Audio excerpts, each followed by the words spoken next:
আমি লুকিয়ে লুকিয়ে আমার বয়ফ্রেন্ডের সাথে দেখা করব। দিদি তুমি হয়তো ভুলেই গেছো তোমার ছোট বোন এখনো বেঁচে আছে, আমি সব মাকে বলে দিব। দেখা করতে এসেছো এটা তোমার মা জেনে যাবে না তো? আমার মাকে নিয়ে আমার কোনো টেনশন নেই, টেনশন তো ছোট বোনকে নিয়ে, ও যদি জানতে পারে ব্যান্ড বাজিয়ে দিবি। তুই আমাকে হঠাৎ কল করলি কেন? মা তুমি তাড়াতাড়ি চলে এসো, আমি তোমাকে আজকে একটা জিনিস দেখাবো। কি দেখাবি? মা তাড়াতাড়ি আসো, দিদিকে ফাঁসিয়ে দিব।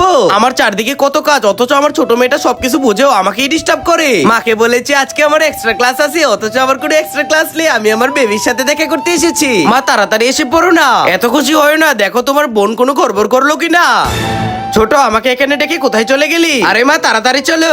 কি ফোন চালাচ্ছ? আমাকে গুরুত্ব দিচ্ছ না, তোমাকে গুরুত্ব দেই বলেই ফোন চালাচ্ছি।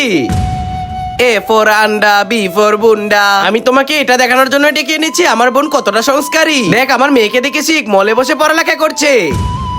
আরে এই সময় আবার কে মেসেজ দিল? আরে দিদি আমার প্রেমের বিষয়ে জেনে গেছি, তার মানে দিদিকে আজকে ফাঁসানো যাবে না। ছোট আজ যদি মা কিছু জানে তোরটাও আমি মাকে বলে দিব। আমার এই আল্লাহর ঘরটিকে ভালোবাসছে, লাইক সাবস্ক্রাইব করে দাও।